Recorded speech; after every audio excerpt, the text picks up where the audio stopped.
Bismillahirrahmanirrahim. Bismillahi wa bihamdih. Assalamualaikum warahmatullahi wabarakatuh. Para subscriber yang dirahmati oleh Allah Subhanahu wa taala, semoga kita semua selalu dalam keadaan sehat walafiat. Selalu dalam keadaan sehat walafiat, selalu dalam keadaan sehat walafiat. Panjang umur, murah rezeki yang halal, selamat dunia wal akhirah, mati dalam husnul khatimah, mati dalam husnul khatimah, mati dalam husnul khatimah, masuk surga bighairi hisab, masuk surga bighairi hisab, masuk surga bighairi hisab, selalu dalam ridha dan maghfirah Allah Subhanahu wa taala fid dunya wal akhirah, selalu dalam perlindungan Allah Subhanahu wa taala dari segala macam mara bahaya dunia dan akhirah. Amin amin amin amin ya rabbal alamin, ya mujibas sa'ilin, ya ghiyasal mustaghisin, agisna agisna agisna ya Allah ya rabbal alamin. Dalam sebuah kitab diceritakan bahwa pada masa Rasulullah sallallahu alaihi wasallam telah terjadi suatu keajaiban yang tidak bisa diragukan oleh khususnya umat Islam, karena Rasulullah sallallahu alaihi wasallam adalah merupakan utusan Allah yang tidak pernah sama sekali berbohong sedikit pun, sehingga segala ucapan, tingkah laku dan gerak-gerik Rasulullah sallallahu alaihi wasallam, ketetapan dari Rasulullah sallallahu alaihi wasallam adalah benar adanya dan sungguh sangat benar karena dibimbing langsung oleh Allah Subhanahu wa taala, dijaga langsung oleh Allah Subhanahu wa taala, dipelihara langsung oleh Allah Subhanahu wa taala. Pada suatu waktu Rasulullah sallallahu alaihi wasallam memerintahkan kepada sahabat beliau yang bernama Abu Hurairah radhiyallahu anhu. Abu Hurairah radhiyallahu anhu terkenal seorang sahabat Rasulullah sallallahu alaihi wasallam yang selalu ikut mendampingi Rasulullah sallallahu alaihi wasallam kemana Rasulullah sallallahu alaihi wasallam itu berdakwah, selalu didampingi oleh yang namanya Abu Hurairah radhiyallahu anhu itu, sehingga Abu Hurairah radhiyallahu anhu itu menghafal ratusan ribu hadis, bisa menghafal ratusan ribu hadis disebabkan karena kedekatannya kepada Rasulullah sallallahu alaihi wasallam. Di masa itu Abu Hurairah dipanggil oleh Rasulullah sallallahu alaihi wasallam untuk menjaga gudang zakat. Lalu karena merupakan perintah dari Rasulullah sallallahu alaihi wasallam, Abu Hurairah pun mengikuti apa yang diperintahkan oleh Rasulullah sallallahu alaihi wasallam.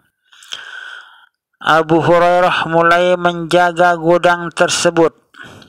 Kemudian pada tengah malamnya, di saat Abu Hurairah sedang menjaga gudang zakat tersebut, datanglah seorang laki-laki ke gudang tersebut dan mengetuk pintu gudang tersebut agar dibukakan oleh Abu Hurairah radhiyallahu anhu itu.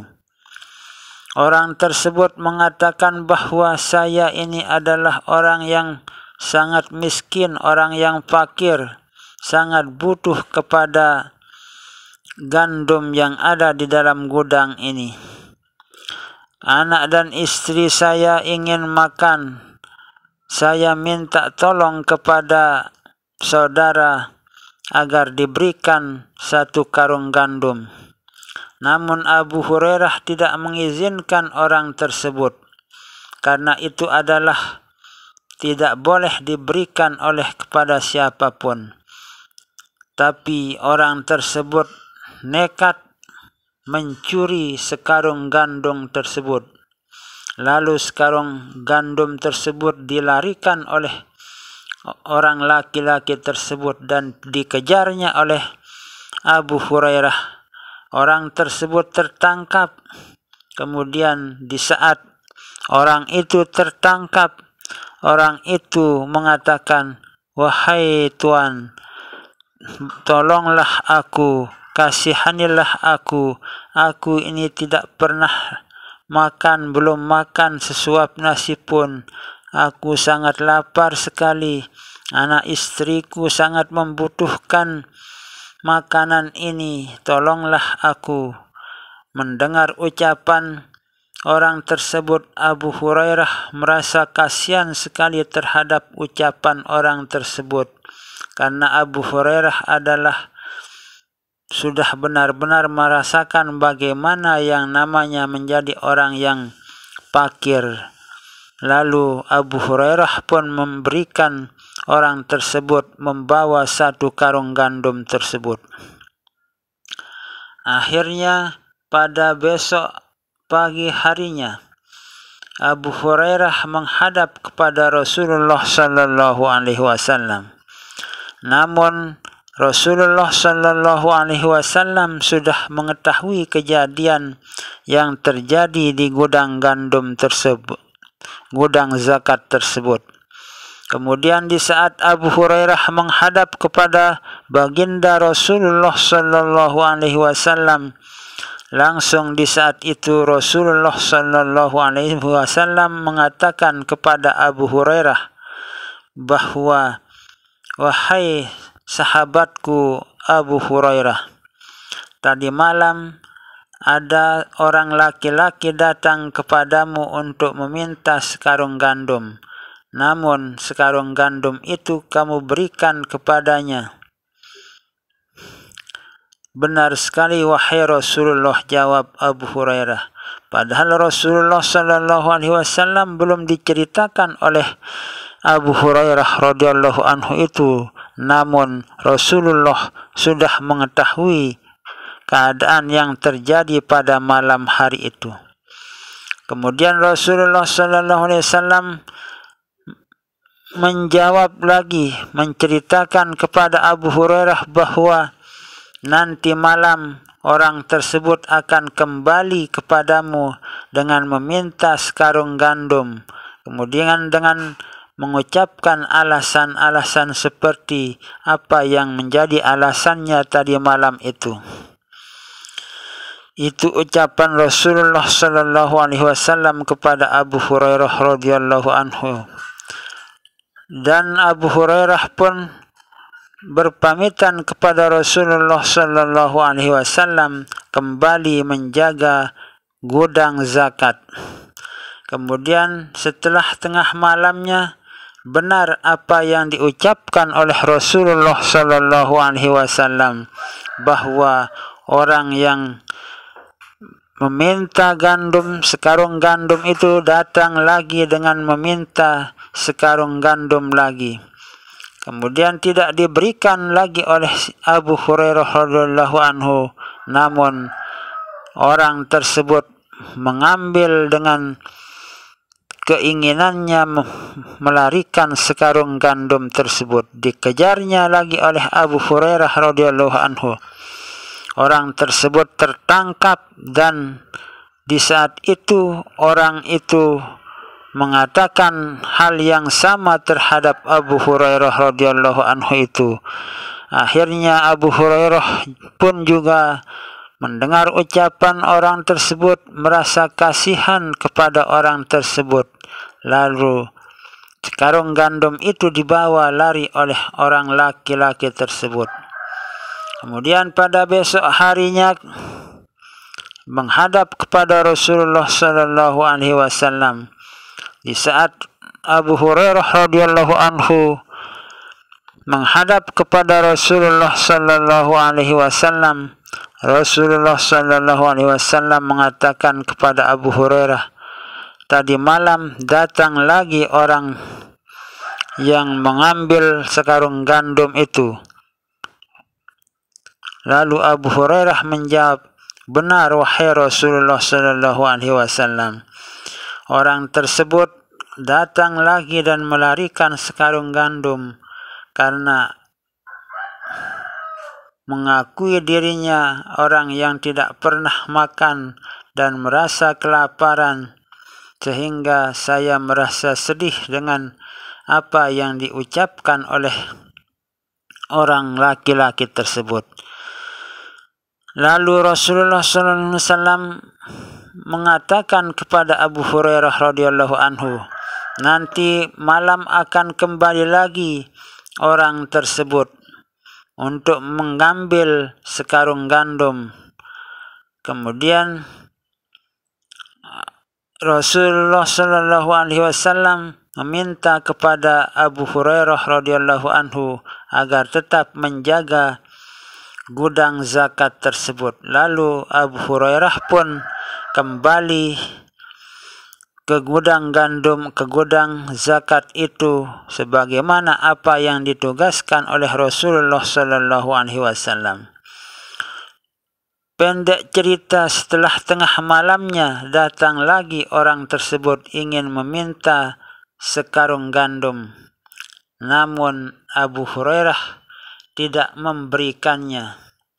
Kemudian di saat itu orang laki-laki tersebut mengatakan kepada Abu Hurairah, "Wahai Abu Hurairah, apakah kamu mau saya ajarkan kepadamu tentang suatu bacaan yang apabila dibaca saat akan tidur, kamu akan aman dari berbagai macam gangguan setan iblis sampai kamu bangun di waktu paginya, dan harta bendamu itu akan aman dari pencurian orang-orang yang ingin berbuat jahat kepada harta bendamu serta jiwa ragamu."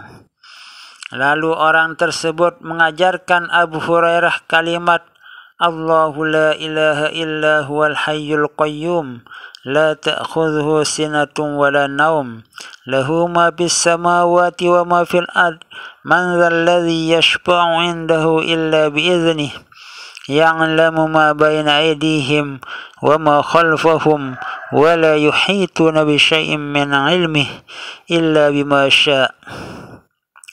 Wasi'a kursiyyuhu as-samawati wal ard, wa la ya'uduhu hifdzuhuma wa huwal 'aliyyul 'azim." Lalu kemudian orang tersebut pergi meninggalkan Abu Hurairah setelah memberikannya kalimat-kalimat tersebut. Pada pagi harinya Abu Hurairah menghadap kepada Rasulullah sallallahu alaihi wasallam dan mengatakan kepada Rasulullah sallallahu alaihi wasallam, "Benar sekali ucapanmu wahai Rasulullah bahwa orang tersebut kembali lagi kepada gudang zakat itu ingin mengambil sekarung gandum lagi. Namun saya tidak memberikannya." Di saat itulah orang tersebut mengajarkan kepada saya kalimat, "Allahu la ilaha illa huwal hayyul qayyum, la ta'khudhuhu sinatun wala naum, lahu ma bis samawati wa ma fil ard, man dhal ladzi yashfa'u 'indahu illa bi idhnih, ya'lamu ma bayna aydihim wa ma khalfahum, wa la yuhituna bi syai'in min 'ilmihi illa bima syaa'. Wasi'a kursiyyuhu as-samawati wal ard, wa la ya'uduhu hifdzuhuma wa huwal 'aliyyul 'azim." Apabila dibaca waktu akan tidur, kita akan aman sampai kita bangun pada pagi harinya. Apabila kita baca, akan aman harta benda kita dari segala macam pencurian. Itulah kata orang tersebut kepada saya. Lalu Rasulullah sallallahu alaihi wasallam menjawab kepada Abu Hurairah, "Memang benar apa yang diucapkan oleh orang tersebut. Namun orang tersebut adalah orang pembohong. Tapi ucapannya ini kali ini adalah benar, karena mengucapkan sebagian dari ayat-ayat suci Al-Quran yang dinamakan dengan Ayatul Kursi. Yang datang kepadamu wahai Abu Hurairah itu adalah setan iblis yang mengajarkan kepadamu ayat kursi tersebut. Nah, itulah cerita yang terdapat dalam sebuah kitab yang bermanfaat sekali bagi kehidupan kita dunia dan akhirah, karena itu adalah mengajarkan kita tentang fadilat atau kelebihan dari Ayatul Kursi tersebut. Nah, itulah yang harus kita amalkan agar setan iblis itu tidak bisa mengganggu kita dalam kehidupan sehari-hari ini. Semoga kita bisa mengamalkan ayat kursi dengan yakin, ikhlas, dan istiqomah agar kita selamat dari gangguan-gangguan setan iblis laknatullah itu. Amin, amin, amin. Wallahu a'lamu bissawab. Wallahul muwaffiq wal hadi ila sabilir rasyad. Wassalamu alaikum warahmatullahi wabarakatuh.